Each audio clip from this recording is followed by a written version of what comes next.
estamos ya pues desconfinándonos poco a poco, saliendo de este secuestro que nos han tenido. ¿Qué tal estáis vosotros? Acá seguimos con la cuarentena por varios días más, así que se ha extendido para algunas zonas.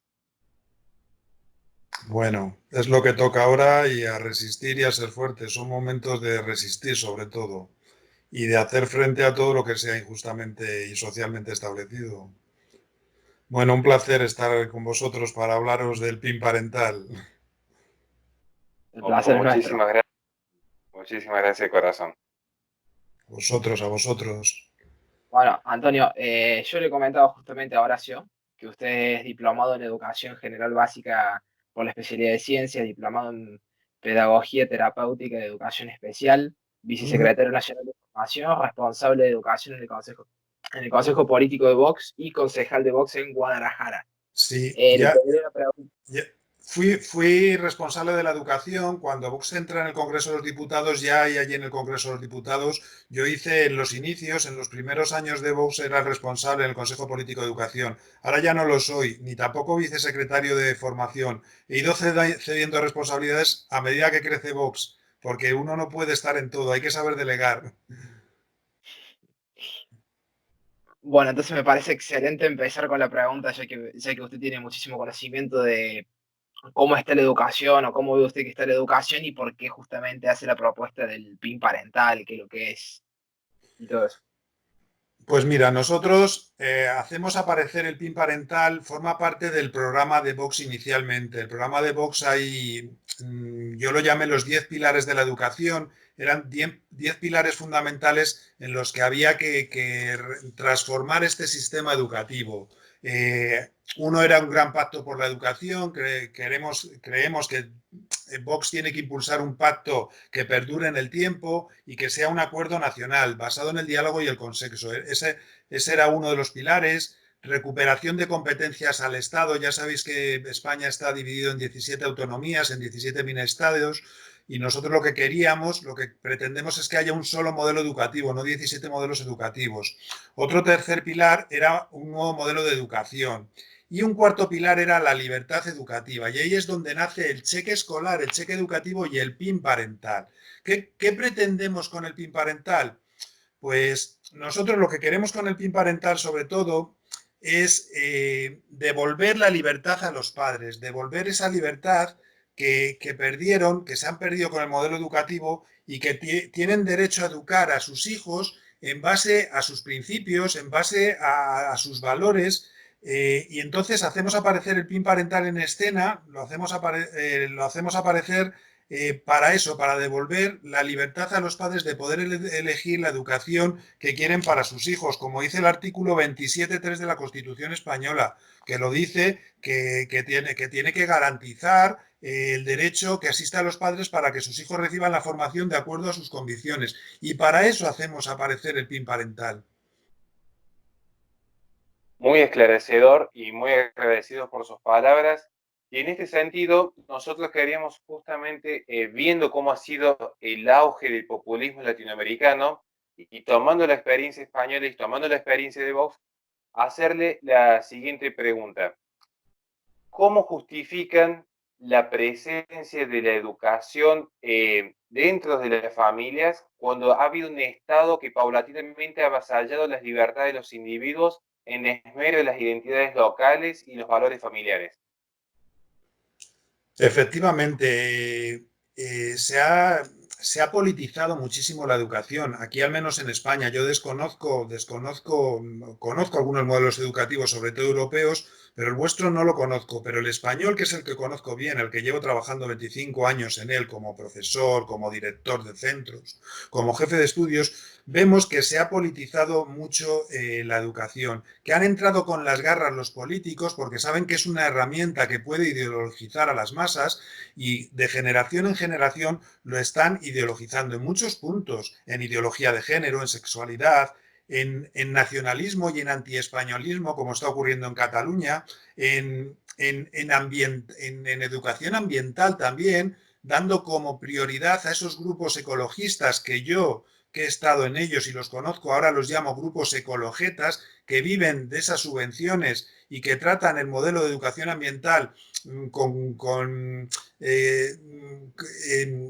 muy vendidos y muy preñados de conveniencias espurias. Entonces hay muchos puntos en los que se puede ideologizar y se puede emplear la herramienta educación y se puede politizar. Para ello nace el PIN parental, para evitar que se utilice como herramienta política y como herramienta altamente ideologizante. Para eso nace. Entonces, la educación que ha pasado, pues que se ha politizado, que se ha politizado. ¿Hasta qué límites? Pues hasta los límites de los directores de centros educativos. Son al final terminales de poder, de ese poder reinante, los directores educativos. La inspección educativa, por ejemplo, que tendría que velar porque no ocurra esto, pues también son altos comisariados políticos que pertenecen a esa jerarquía política y que se utiliza como herramienta también para politizar la educación. Entonces ha bajado a niveles de concreción esta politización y esta ideologización muy grande en la educación. Y eso ha sido el gran caos de la educación. Y es lo que muchos profesores, muchos maestros demandamos, que se despolitice la educación. Pero claro, no la quieren soltar. Las garras, los políticos no quieren soltar a la educación, porque fijaros en Cataluña lo que ha conseguido, un odio exacerbado a España, ha conseguido a través de todos esos niños de generación en generación que odien a España. Así esos CDR están altamente preñados y educados en ese odio a España. Y así está ocurriendo con la ideología de género que están induciendo y contrariando a la identidad de género de niños muy pequeños y están altamente ideologizando con esa ideología de género y con esos talleres de sexualidad que se está dando en España. Y es una herramienta pues muy potente que no quieren soltarla nuestros políticos. Perfecto, muy claras sus palabras. Y en este sentido, nos queda una pregunta que realmente es clave para entender el concepto político, pero ¿cómo son las discusiones en términos de argumento, tanto lo que plantea Vox como lo que le va a plantear la oposición a Vox, para lograr recuperar la libertad de educación para las familias? Porque yo me imagino que la oposición de ustedes en este momento debe ser que no, acá la educación no se toca y ustedes deben estar luchando por la libertad de todos los españoles bien nacidos en la madre patria. Claro, para eso, entre otras cosas, desarrollamos elementos y herramientas que consiguieran recuperar los derechos y libertades en la educación a los padres y que despolitizaran la educación. El PIN parental es uno. ¿Qué ocurre con el PIN parental? Pues que es una herramienta ganadora. ¿Quién no va a apostar? ¿Qué padre no va a querer que tenga el derecho de elegir qué educación quiere para sus hijos? Lo que pasa es que este PIN parental aparece en escena, fijaros qué curioso, aparece en escena porque el gobierno del PSOE, el gobierno de Pedro Sánchez, lo saca como una cortina de humo, lo saca diciendo, fijaros lo que hacen los de Vox, ahora el PIN parental, el PIN pam pum parental, y empiezan a hablar de él despectivamente. Entonces lo que consiguen es el efecto contrario, poner en España ese diálogo de la libertad de educación. ¿Para qué lo hace el PSOE? Pues porque quería desviar la atención de los casos ERE de Andalucía, de ese sindicalismo que se ha vendido y corrupto, para desviar el caso de la fiscal general del Estado, de María Dolores Delgado, de cómo ha sido nombrada a dedo. Entonces, son cortinas de humo que aparecen y sacaron el PIN parental para desviar el tema, pero lo que hacen es cometer un error, porque el PIN parental es una herramienta ganadora, ganadora. Yo os adelanto que el PIN parental, fijaros lo que es una solicitud, nace así, porque tiene más recorrido. Es una solicitud dirigida a los directores de los centros, una instancia en la que solicitamos, yo como padre solicito una autorización expresa para cualquier charla, cualquier taller, cualquier actividad que afecte a cuestiones morales socialmente controvertidas para nuestros hijos y que puedan ser intrusivas para la conciencia e intimidad de esos niños, de nuestros hijos. Lo que os he dicho, talleres de sexualidad, nacionalismos, educación ambiental. Entonces, eso, lo único que pedimos es que el director del centro nos mande una mini programación, nos mande y seamos nosotros quien autoricemos. Porque yo como profesor, a mí me piden que yo tenga una programación con unos objetivos, con unos contenidos, con una metodología, con unas herramientas didácticas. Me piden que esté formado con un currículum. Me piden en España hasta un certificado de penales. Un certificado de penales. Entonces, nosotros solo pedimos que esa persona que entra a dar esos talleres de X entidad, entidad muy espuria, con conveniencias muy ideológicas, Instituto de la Mujer, centros altamente ideologizados en esa ideología de género. Pues lo único que pedimos los maestros, lo único que pedimos Vox con ese PIN parental, es que en esa autorización que vamos a dar se nos informe. O sea, por un lado autoricemos y por otro lado se nos informe de quién es ese profesor, qué entidad está detrás, qué objetivos hay, qué metodología, qué objetivos, porque no se está dando en España esa programación. A mí como profe de ciencias y de biología me lo piden y va a la PGA, a la Programación General Anual. Pero ¿por qué a estas personas que entran ajenas a los centros no se despide? ¿Por qué? Porque tienen un visado ya de los políticos, de la entidad educativa, de la administración educativa, que entra de las consejerías y entra con un visado y un billete en blanco y un cheque en blanco para poder entrar e ideologizar. Y es lo único que pedimos. Fijaros que es algo sencillo, solamente pedimos información de qué se va a hacer con nuestros hijos y que seamos nosotros los que autoricemos. Y esto es el revuelo que ha caído que hasta la ministra de Educación, la ministra Cela, llega a decir la barbaridad de que los hijos no son de los padres y que no tenemos que pedir esa autorización. ¿Qué ha conseguido? Pues que la gente en España, a los padres, se les eche encima y le digamos, oye, que nosotros tenemos lo mismo que vacunamos a nuestros hijos, lo mismo que los atendemos, tenemos por tener la guardia y custodia de ellos, tenemos el deber obligatorio de custodiarles, pero también de educarles y saber qué educación queremos en base a nuestros principios. Pues esto ha sido todo el debate y lo que ha provocado el PIN parental. Se les volvió el PIN parental. Muy bien. ¿Vos, Nico, querés acotar alguna pregunta? No con respecto al PIN parental, pero si puede ser de otros temas y no tiene problema, Antonio. Adelante. Cortito y el pie, básicamente. Teniendo en cuenta todo esto en la educación que se están metiendo justamente el feminismo, ideología de género, el anti-españolismo o el independentismo en el caso de Cataluña, todo esto, pero principalmente haciendo hincapié en el tema de la batalla cultural contra el feminismo, la ideología de género y todos estos sectores extremistas, me gustaría preguntarle cómo es posible una relación en España entre el feminismo, ideología de género y el Islam, teniendo en cuenta la cantidad de inmigrantes que están llegando y todos los problemas que están generando, más que todo con los datos que ustedes mismos poseen de que la mayoría de los violadores son procedentes de África o del Medio Oriente con credos distintos al católico, y a pesar de esto el feminismo sigue atacando a la Iglesia Católica y a toda la España conservadora, por alguna forma llamarla. Pues mira, es sencillo. Nosotros lo que pedimos desde Vox es una inmigración controlada, que se sepa muy bien quiénes entran en España y para quién entran en España. No estamos en contra de los inmigrantes, como van diciendo, pero queremos que se controle. Lo mismo que uno en su casa tiene una llave y una cerradura en la puerta y controla quién entra y hasta dónde entra, pues nosotros en España pedimos lo mismo, como están haciendo en muchos países, controlar esa inmigración y que vengan con contratos de trabajo, a estudiar, a observaciones científicas, a lo que vengan, pero controlar esa inmigración y no esa masificación de inmigración descontrolada que está potenciando este gobierno socialcomunista y dejando entrar en España y anteponiendo a esa inmigración a los propios españoles. Entonces, por un lado, lo que queremos es controlar esa inmigración para saber quién entra, lo que viene siendo normal y de sentido común, como lo hacemos en los hogares de la misma forma.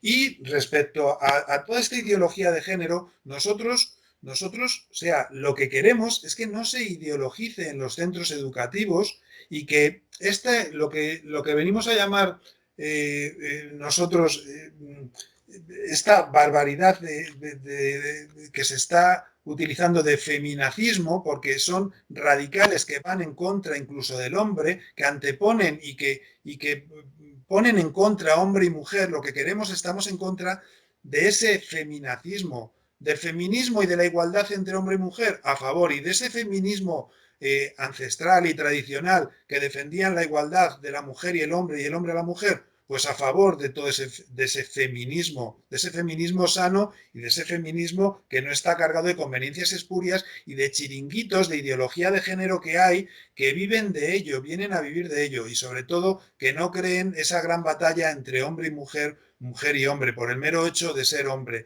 que hace tanto daño, por ejemplo, en las separaciones, en la lucha por esos niños, por la guardia y custodia compartida por esa cantidad de conveniencias que hay espurias, de todas esas mentiras que hay, es lo que estamos en contra, porque queremos un feminismo sano y estamos a favor de ello, pero no de toda esta ideología de género y de todo este feminacismo. Es donde nos van a encontrar de frente a Vox.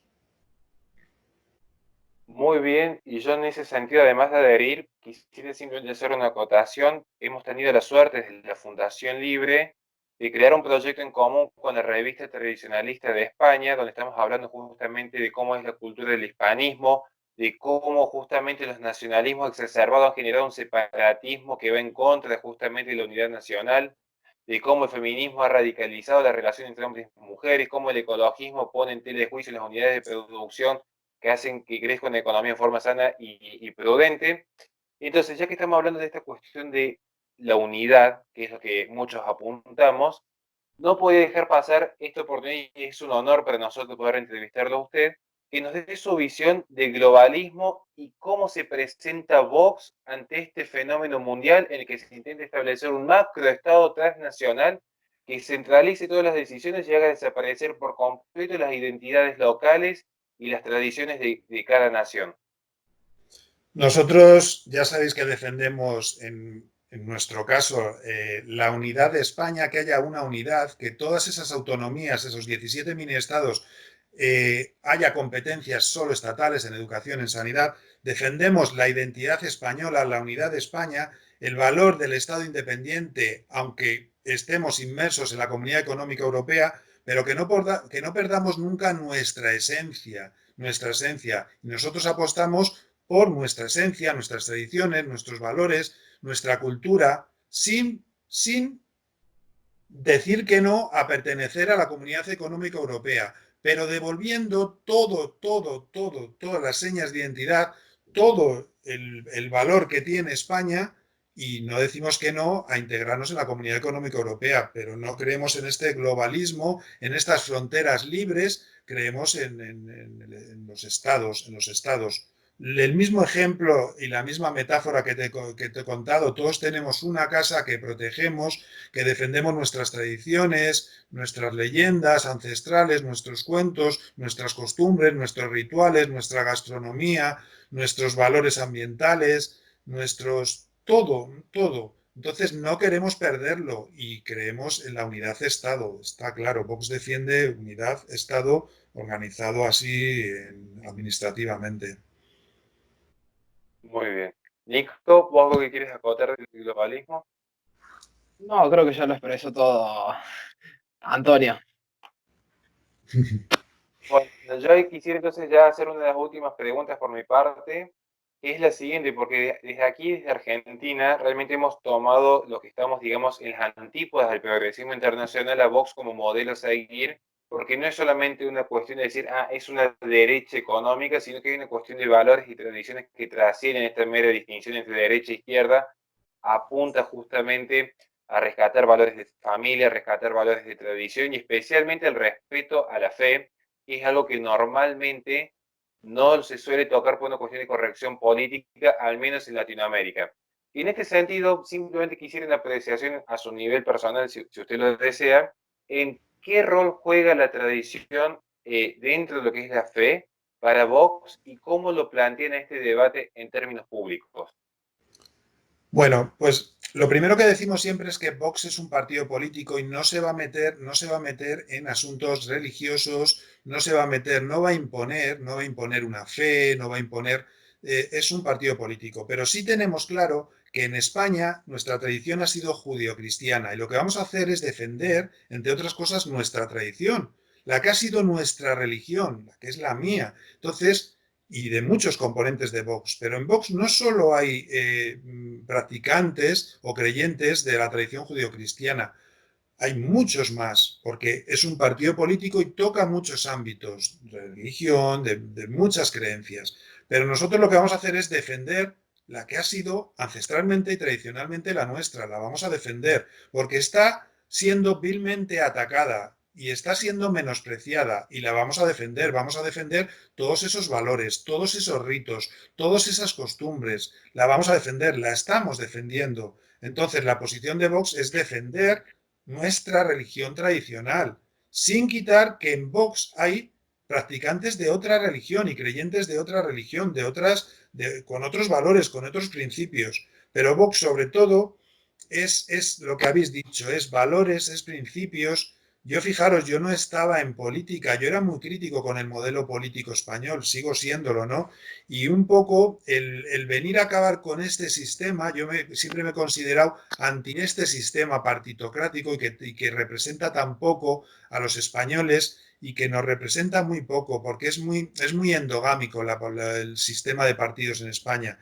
Y yo, bueno, empecé en la máquina de las ideas en Vox, para eso entro en Vox, en el panorama educativo, en el consejo político, pero luego me piden que aparezca en escena en toda la acción política. Entonces, Vox viene a eso, viene a meter, a humanizar la política, viene a meter valores y principios a la política, viene sobre todo a defender lo nuestro, lo que ancestralmente en España y históricamente ha sido lo nuestro, que es nuestra religión, nuestros principios, nuestras costumbres, la tauromaquia, la caza, todo lo que ancestralmente ha formado parte y forma parte de la identidad española. Y tristemente hemos tenido que venir a defenderla, venir a defender esa caza como herramienta de control poblacional, como herramienta de libertades, como herramienta que antropológicamente ha formado parte de nuestras costumbres, a defender la tauromaquia, a defender tantas cosas que forma parte de nuestra identidad. Lo hemos hecho desde niños. Históricamente se ha hecho y tenemos que defenderlo. Es nuestra labor. Y Vox es eso, es valores, es principios, es moralidad, es identidad de España. Para eso nace Vox, entre otras cosas. Muchísimas gracias realmente, porque al menos para mí ha sido más que esclarecedor y un modelo a seguir desde Argentina lo que bien han planteado desde allí.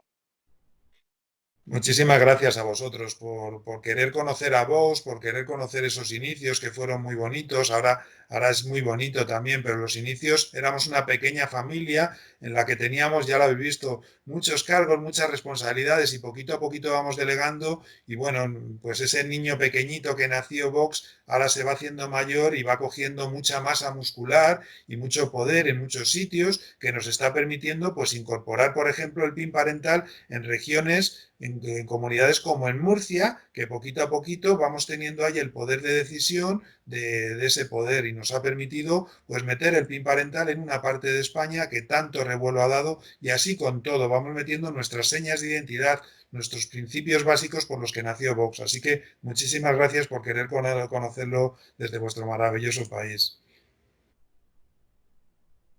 Nico, ¿algo que vos quieras agregar? La verdad que le quiero agradecer de todo corazón a Antonio de Miguel. Brillante todo el análisis y todo lo que nos ha contado. Aprovecho para comentarle que esto lo estamos grabando y lo vamos a subir. Yo en mi página de Instagram voy a subir los fragmentos que más tocan los contenidos de la página y Horacio lo va a subir, creo que entero, a YouTube. A Muy la bien, Fundación Libre. pues si podéis me mandáis el enlace para darle recorrido, ¿vale? Muchísimas gracias de corazón y para nosotros ha sido un honor poder entrevistarlos. Y Pues, si no le molesta, más adelante seguiremos conversando para futuros proyectos, pero eternamente agradecido por el honor que nos ha dado. cuando queréis, aquí me tenéis para hablar de educación, para hablar de política, para hablar de Vox.